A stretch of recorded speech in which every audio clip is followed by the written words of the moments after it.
Hi, good morning. This video is not going to be part of the Systemic Theology series.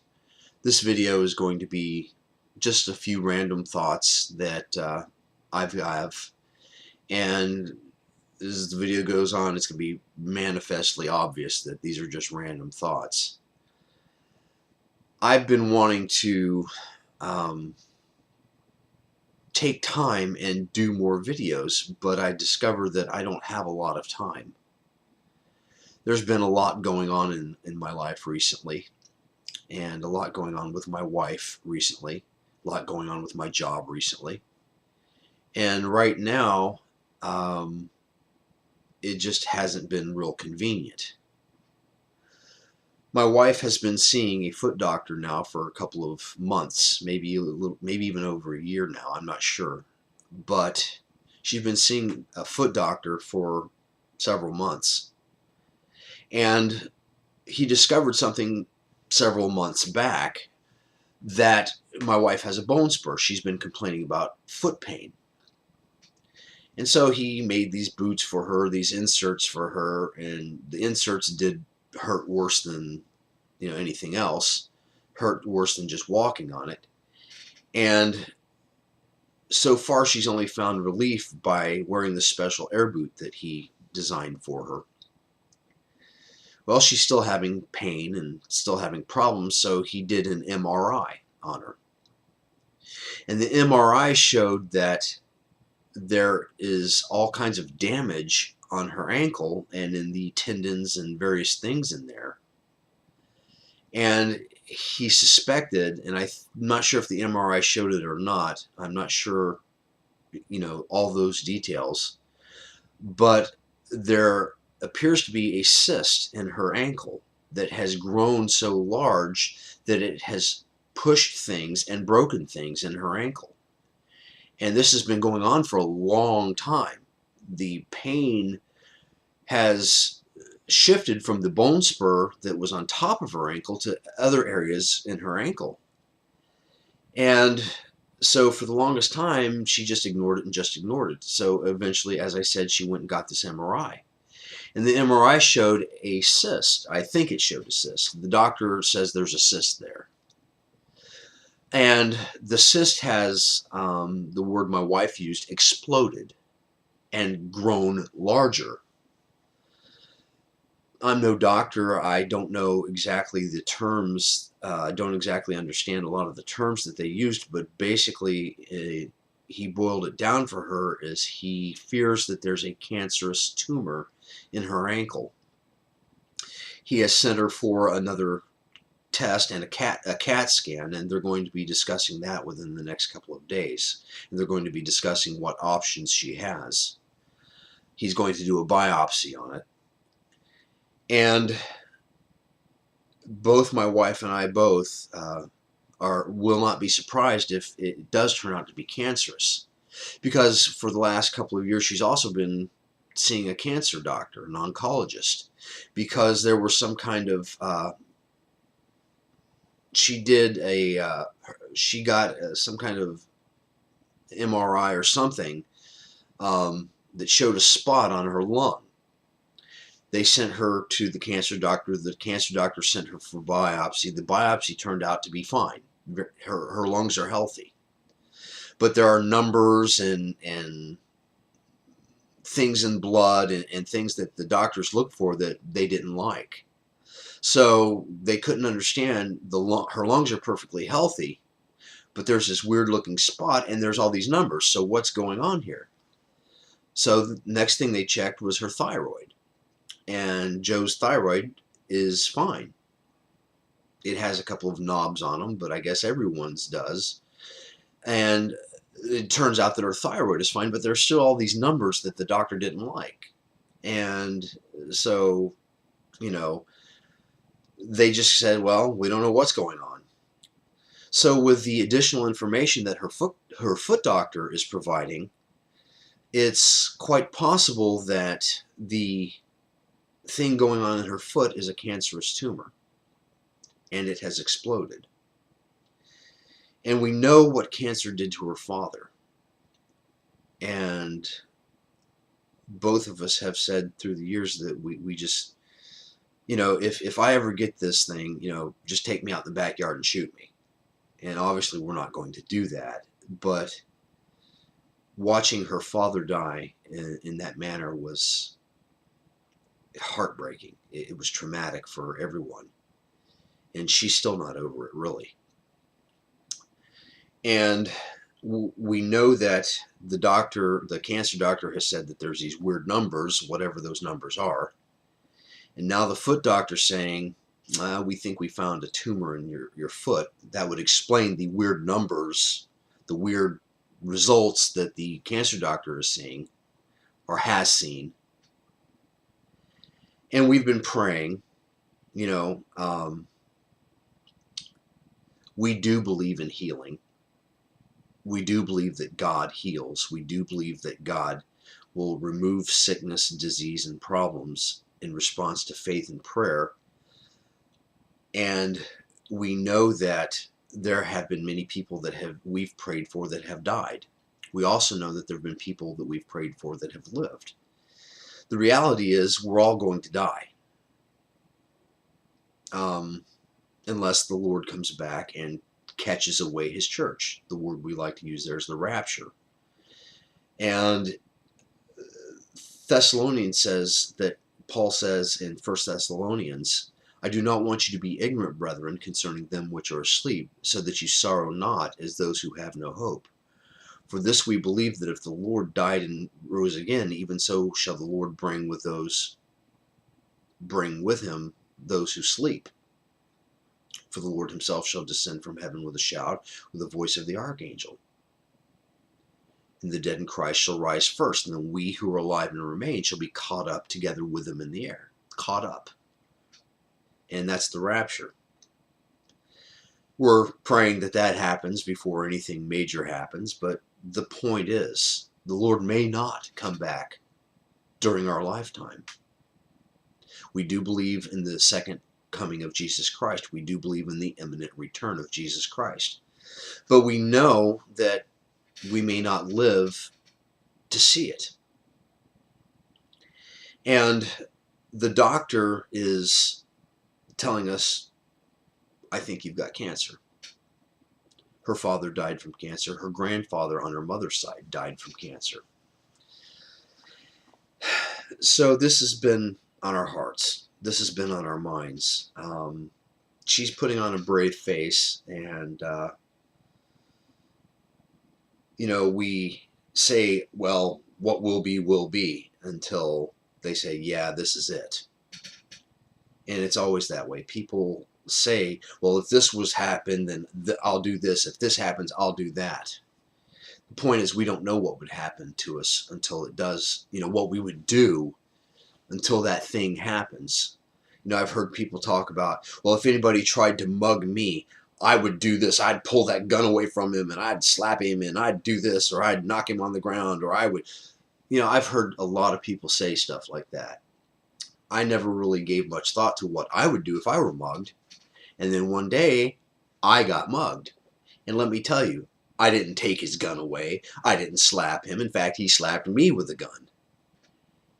And all that macho talk I've heard people say, well, I'll do this if this happens, or I'll do that if that happens. Well, the same is true if, for people who say, well, if I get cancer, I'll do this, or if I get this disease, I'll do that, or, we don't know what we'll do till we do it. And we still aren't 100% sure that what's going on in my wife's foot is cancer. The signs are there. The cancer doctor for a long time has been saying, hey, there's something going on here. And it just isn't in the areas they keep looking. So maybe finally this is where they've been looking for, and they just didn't know it. And it took a foot doctor and pain in her foot for them to find it. I don't know. And I personally am going through a little bit of sorrow about this. She's my whole world. The Lord said that a man shall leave his father and mother and cleave to his wife, and they twain shall be one flesh. And My wife means more to me than anyone else ever has. She's the closest friend I've ever had. She helps me in my walk with Jesus. She helps keep me straight. She encourages me. She loves me. I've never had anybody that loves me as much as my wife loves me. Jesus does, I know. But like someone once said, sometimes we wish there was a face. Well, my wife is the face of Jesus Christ often in my life. She shows me his love. She shows me his devotion to me in many ways through her devotion to me.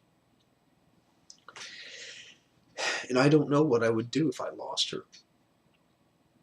I don't know.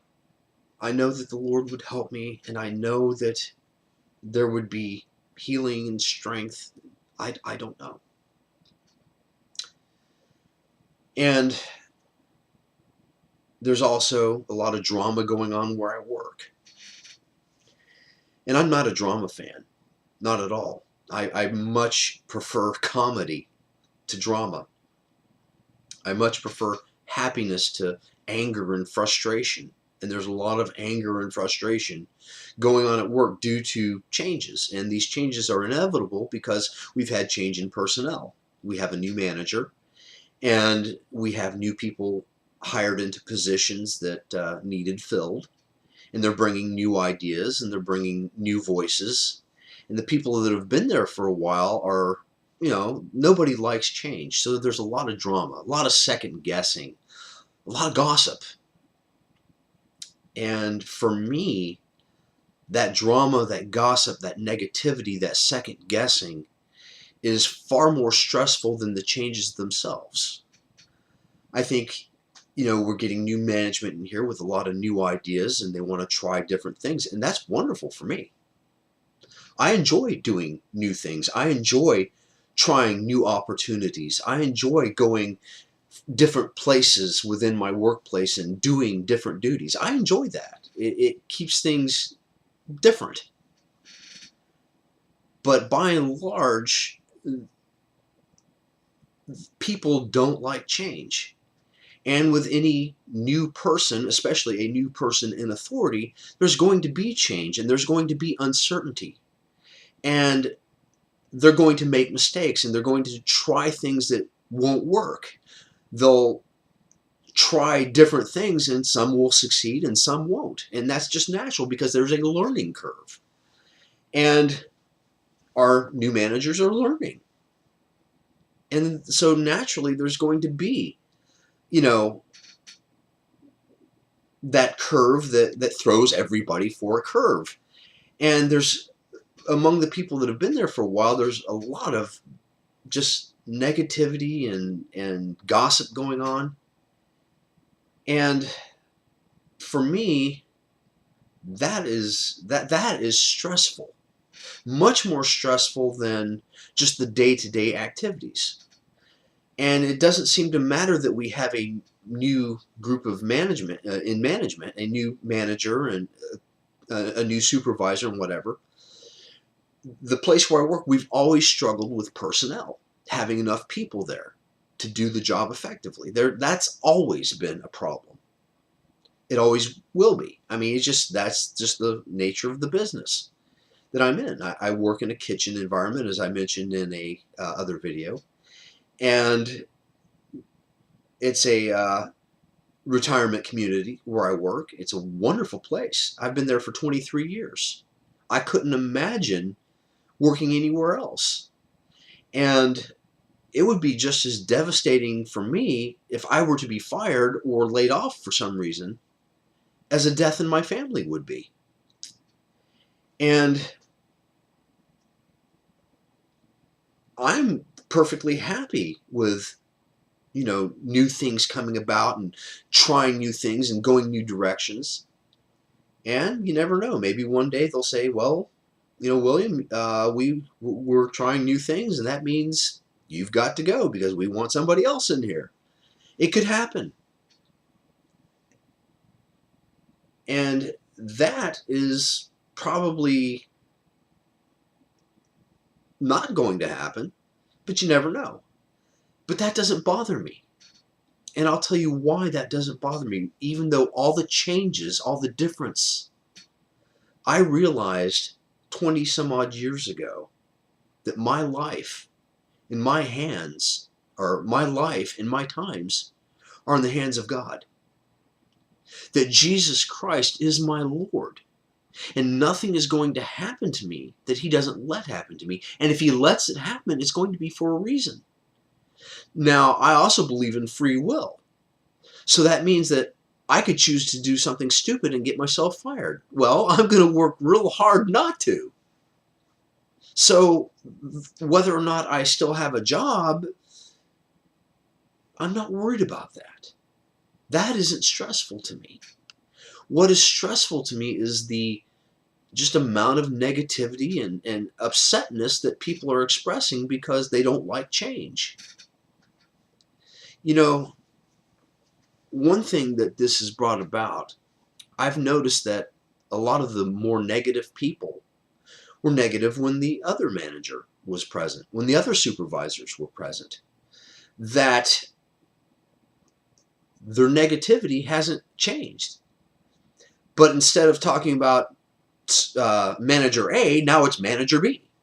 They didn't like what manager A was doing. So, you know, I can remember, oh, it was this guy, what's this person thinking? What's this guy doing?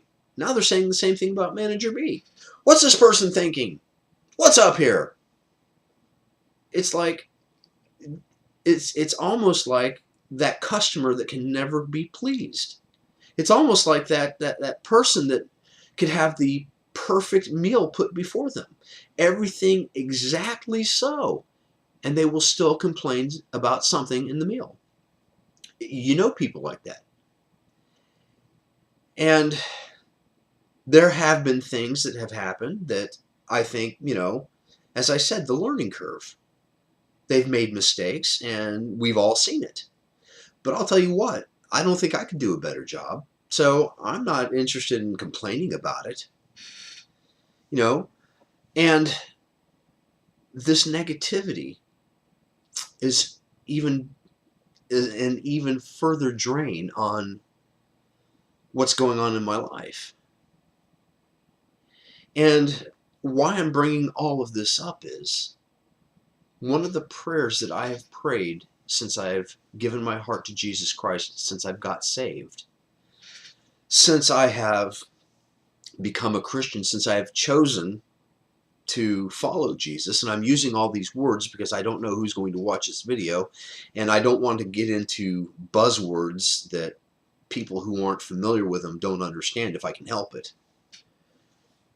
But one of the prayers that I've been praying since the day I've started following Jesus has been, Lord, I want your peace and your joy to be my strength. I want the strength that comes from peace that Jesus Christ gives. Jesus said, peace I give you, not like the world. I give you my peace. And I've discovered that the peace that Jesus Christ gives is strength to face our trials, strength in the face of conflict, strength in the face of change. And nobody likes change. I can't say that I love change, but I look forward to change as an opportunity to experience God's grace in a new way. I know that sounds silly to some people. I'm not adverse to change is what I'm saying, but because of all the changes around me, there's all this negativity. And my prayer since early on, if not day one, of giving my life to Jesus has been, Lord, I want your peace.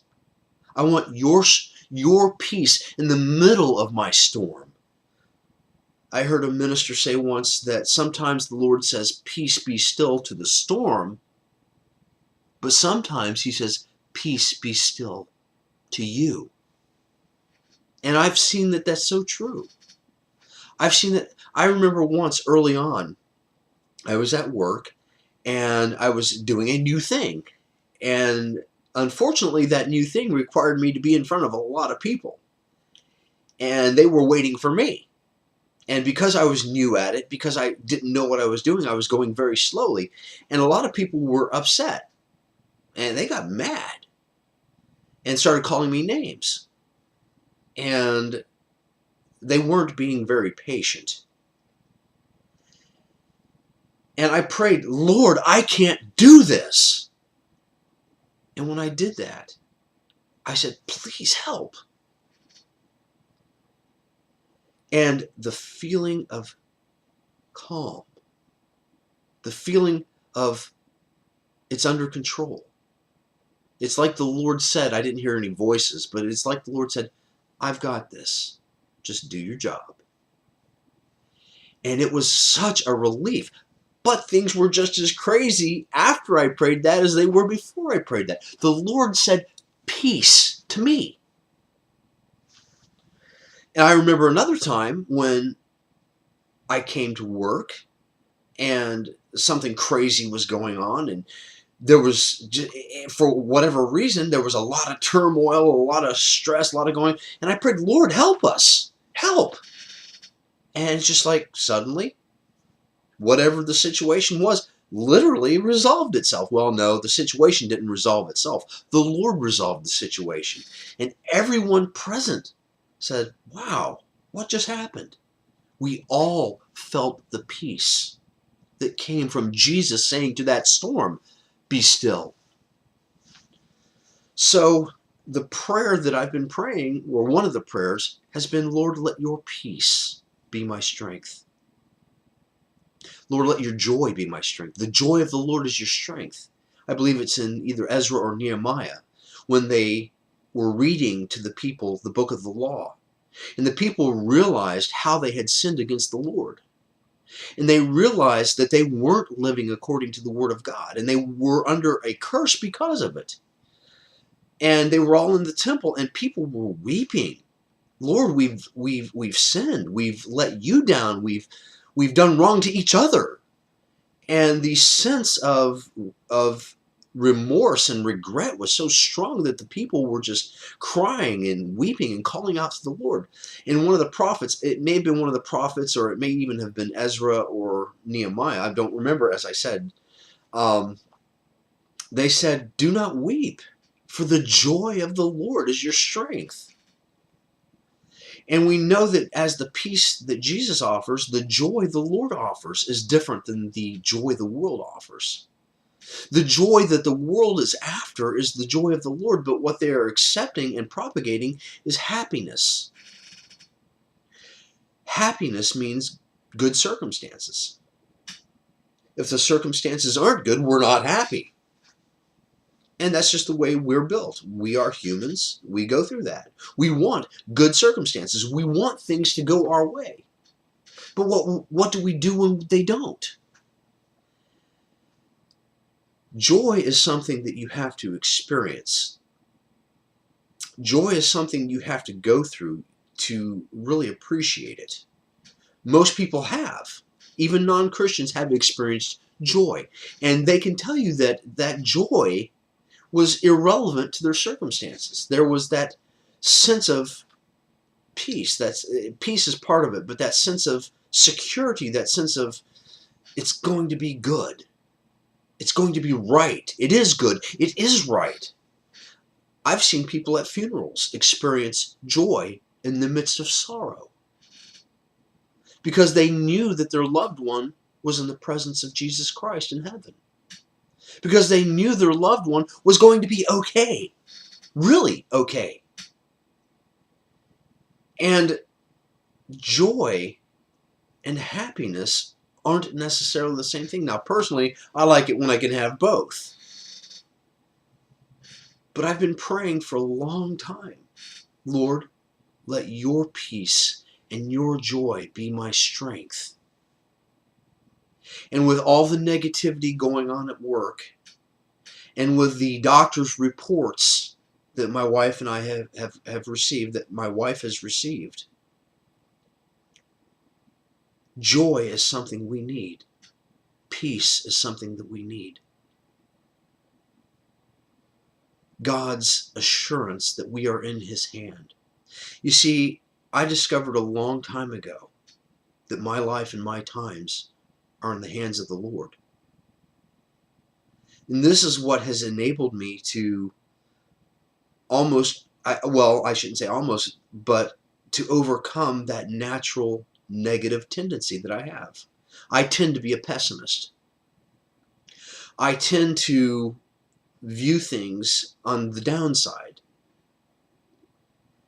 And that is something that I've wanted to overcome. I've tried to overcome. I have made a conscious effort to ask the Lord and to seek His joy and His peace. Because I'm tired of going around drained. I'm tired of going around feeling like this day will never end. This situation will never end. And I'm experiencing through all the negativity of others where I work.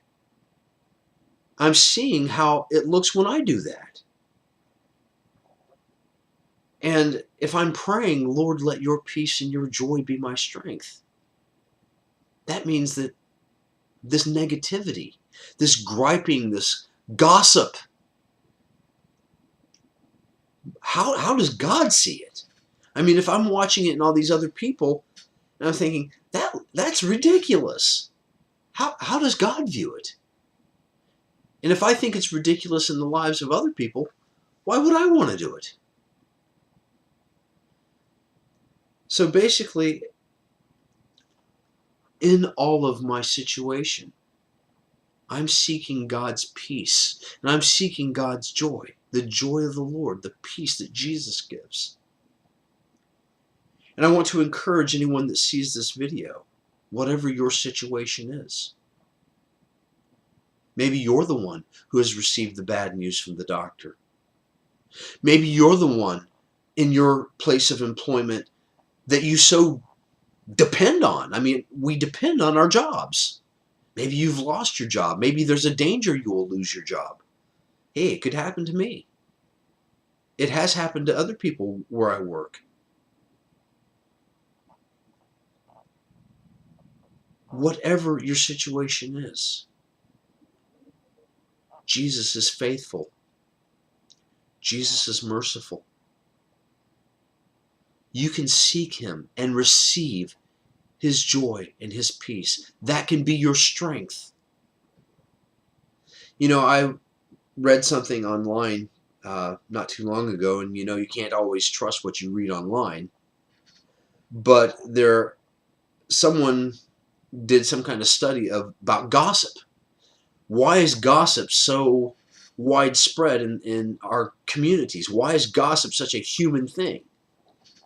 And it's even to the point where people who don't engage in gossip are viewed with suspicion. People who don't involve themselves in the back and forth of gossip and all that are often viewed as weird. And I've decided that with the Lord's help, I'm going to get out of the gossip business because, Jesus says, it says in the Bible, you are a chosen generation, a royal priesthood, a holy nation, a peculiar people. That's in the book of either 1st or 2nd Peter. It's in one of the Peters. And he says that we are peculiar people. Well, if the world thinks I'm a nut because I don't gossip, well, that's fine. It's very hard not to gossip. I even find myself involved in it at times, and I hate that.